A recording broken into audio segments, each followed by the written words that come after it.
सुप्रिया, कैसे रोक सकते हैं आप किसी को भी कोर्ट जाने से? संवैधानिक प्रक्रिया में तो यकीन करना पड़ेगा।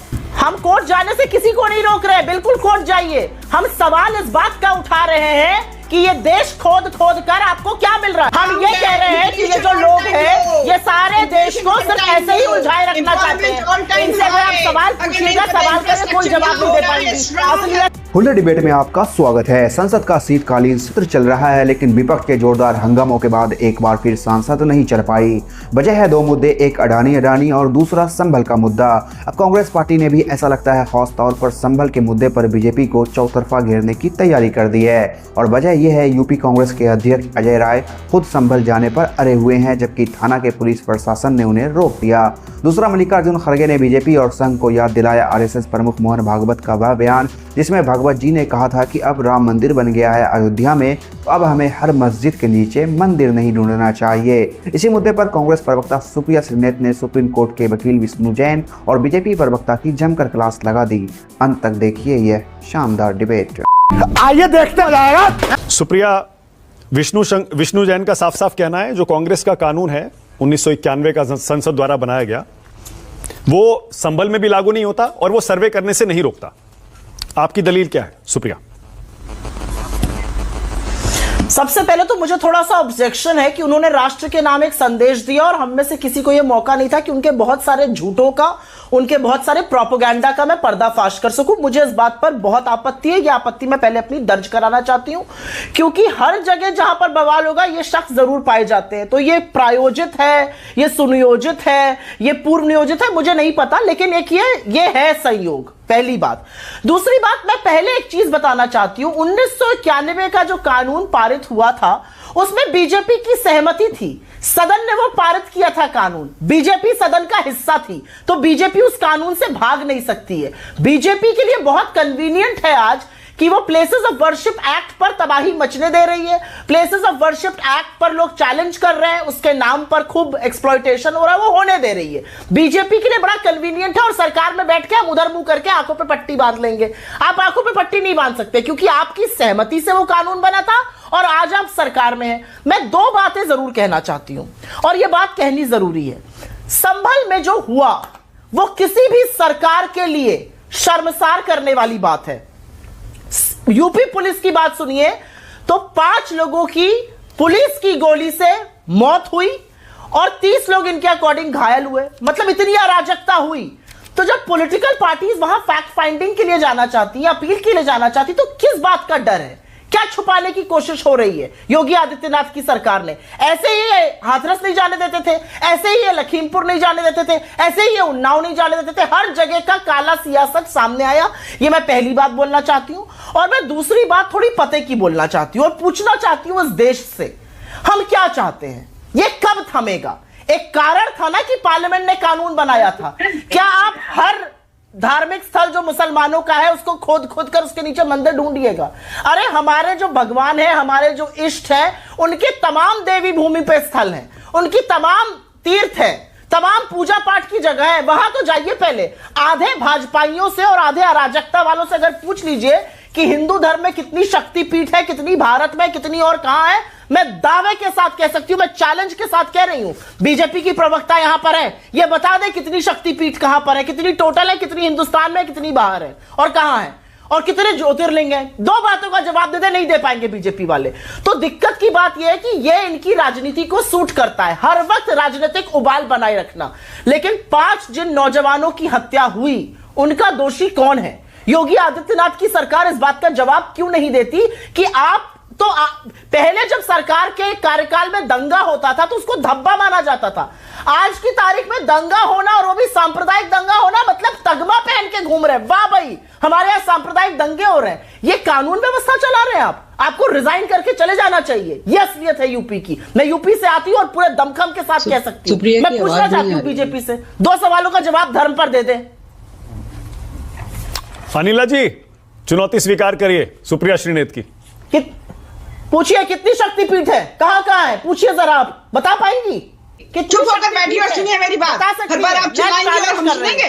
आप जो भी चाहेंगे आप कहते रहेंगे कि भारतीय जनता पार्टी जो है सांप्रदायिकता भड़काती है, ये करती है, वो करती है। बताइए, हिंदुओं के साथ हमेशा तुष्टिकरण की राजनीति आप लोगों ने करी है। एक पक्ष को हमेशा मजबूर किया जो अपने आप को माइनॉरिटी कहते हैं, विश्व में सबसे बड़ी आबादी हिंदुस्तान में रहने वाले, जिनका हीरो जाकिर नाइक कहता है कि अगर मुसलमानों के लिए कोई जन्नत है तो वो भारत है। क्यों वहां पे आप जैसे राजनीतिक दल है जो कि हमेशा हिंदुओं को छोटा दिखाते हैं और मुसलमानों को आगे बढ़ाते हैं। आप ही के वकील नेता है ना, बारंबार जिन्होंने Ram Mandir. Okay Supriya, one by one, एक second Supriya please, one second, one by one. Anila ji okay, Anila ji मुद्दे पर आइए, अनिला जी मुद्दे पर आइए, अनिला जी एक सेकंड, अनिला जी एक सेकंड, मुद्दे पर आइए। अनिला जी, 1991 वाला कानून है, मैंने आपसे याद है पिछली बार जब आप इसी मुद्दे पर मेरे शो पर आई थी, मैंने पूछा था आपकी सरकार, केंद्र सरकार 1991 के इस कानून को रद्द क्यों नहीं कर देती, अगर आप उससे सहमत नहीं है तो। जब स्थानीय स्तर पर इस तरह के सर्वे के आदेश निचली अदालतें दे रही हैं एक के बाद एक, आप उन सर्वे के आदेशों के साथ खड़े हैं, लेकिन केंद्र का वो कानून जो सुप्रीम कोर्ट में पेंडिंग है उस पर आप कुछ बोलते नहीं। अरे बहुत कुछ स्टैंड लीजिए ना। शक्तिपीठ बहुत बढ़िया बात। अरे स्टैंड हम ही लेते हैं, पूरे भारतवर्ष में इकलौती राजनीतिक पार्टी है जो स्टैंड लेती है, वरना इनके तो जो चचा जी थे ना, उन्होंने तो सोमनाथ मंदिर का जब जीर्णोद्धार हो रहा था वो भी नहीं होने दे रहे थे, वहां पर गए भी नहीं थे चचा जी, ठीक है ना।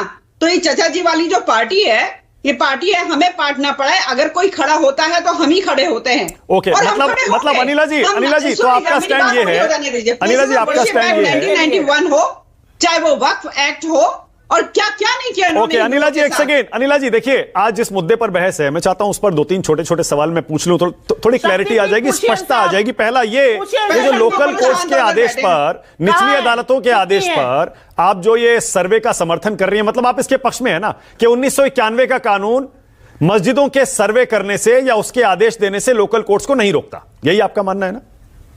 भाई अभी जो विष्णु जैन जी है उन्होंने भी आपको बता दिया है कि इस प्रकार की कोई रुकावट नहीं आ सकती है कि जो भी चीजें एएसआई के अंडर में हैं वो जाके अगर सर्वे का ऑर्डर कोर्ट देती है तो सर्वे कर सकते हैं। और सर्वे में कौन सी खुदाई हो रही है आप ये बता दें। आज की जो टेक्नोलॉजी, आप छोड़ दीजिए कि हमारे पुराणों में क्या लिखा हुआ है, वेद में, उपनिषद में, रामायण जो वाल्मीकि रामायण है उसमें क्या लिखा हुआ है।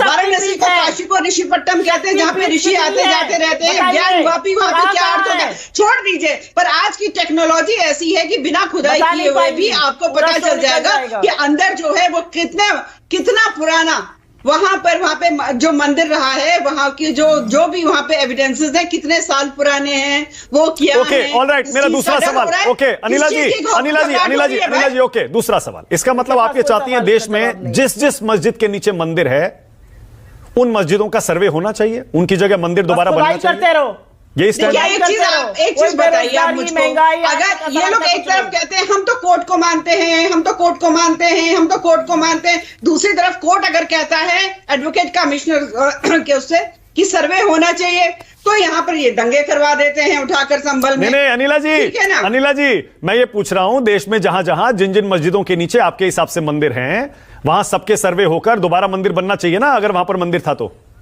नहीं ये बताइए, ये तो संवैधानिक अधिकार अनिला सिंह मानक गुप्ता का भी है ना कि अगर मुझको लगता है कि इस मस्जिद के नीचे मंदिर रहा है हमारा, क्योंकि मेरे पुराण ये कहते हैं, तो क्या मैं नहीं जा सकती? उस दिन भी मैंने आपसे ये कहा था कि अगर कोई बच्चा ठीक है ओके, बहुत बढ़िया अगर कोई बच्चा अडॉप्टेड होता है ठीक है ओके, खत्म हो गया। सुप्रिया श्रीने तब आप जवाब दीजिए। सुप्रिया कैसे रोक सकते हैं आप किसी को भी कोर्ट जाने से? संवैधानिक प्रक्रिया में तो यकीन करना पड़ेगा। हम कोर्ट जाने से किसी को नहीं रोक रहे, बिल्कुल कोर्ट जाइए। हम सवाल इस बात का उठा रहे हैं कि ये देश खोद कर आपको क्या मिल रहा है। हम सवाल इस बात का उठा रहे हैं कि इन्हीं हिंदू बच्चों के लिए नौकरी क्यों नहीं करते हैं, इन्हीं हिंदू महिलाओं के लिए महंगाई क्यों नहीं कम करते हैं, इन्हीं हिंदुओं को ज्यादा अमीर क्यों नहीं बना रहे, सिर्फ अडानी की सुरक्षा क्यों कर रहे हैं। हम तो ये कह रहे हैं, हम ये कह रहे हैं कि ये जो लोग हैं ये सारे देश को सिर्फ ऐसे ही उलझाए रखना चाहते हैं। इनसे अगर आप सवाल पूछिएगा, सवाल करें, कोई जवाब नहीं दे पाएंगी। असलियत ये है बेकार की बग करने आती है, इनके पास किसी चीज का जवाब नहीं है। ये देश उबलता रहे। ओके वन सेकेंड, एक सेकेंड, ऐसे ही बन रहा है क्या? 30 सेकेंड और दे रहा हूं अनिला जी, एक सेकेंड, अनिला जी की सरकार नहीं ओके, है, अनिला जी वन सेकेंड, सुप्रिया श्रीनेत कुछ पूछना चाह रही है, 30 सेकेंड दे रहा हूं। सुप्रिया आपका सवाल, अनिला जी का जवाब, 30 सेकेंड, उसके बाद आगे जाऊंगा, बोलिए। ये देश धार्मिक उन्माद में उलझा और उबलता रहे, ये इनकी चाहत है, लेकिन धर्म के स्वयंभू ठेकेदार बताओ कितनी शक्तिपीठ है इस देश में और कितनी बाहर है और कितनी टोटल है, ये बताइए। अनिला सिंह आपकी बारी है, उसके बाद आगे जा रहा हूं, बोलिए अनिला जी। बताइए कितनी ज्ञानी महिला बैठी हुई है, मुझे पहली बात तो ये मैं बता देती हूँ। नहीं, होल्ड ऑन, आप मुझसे दोस्तों आपको बता दें, संभल हिंसा के 9वें दिन कांग्रेस ने प्रदेश अध्यक्ष अजय राय के नेतृत्व में एक प्रतिनिधि मंडल को सोमवार को संभल भेजने का ऐलान किया है, जिसके बाद प्रदेश अध्यक्ष अजय राय को लखनऊ कांग्रेस मुख्यालय पर हाउस अरेस्ट किया गया।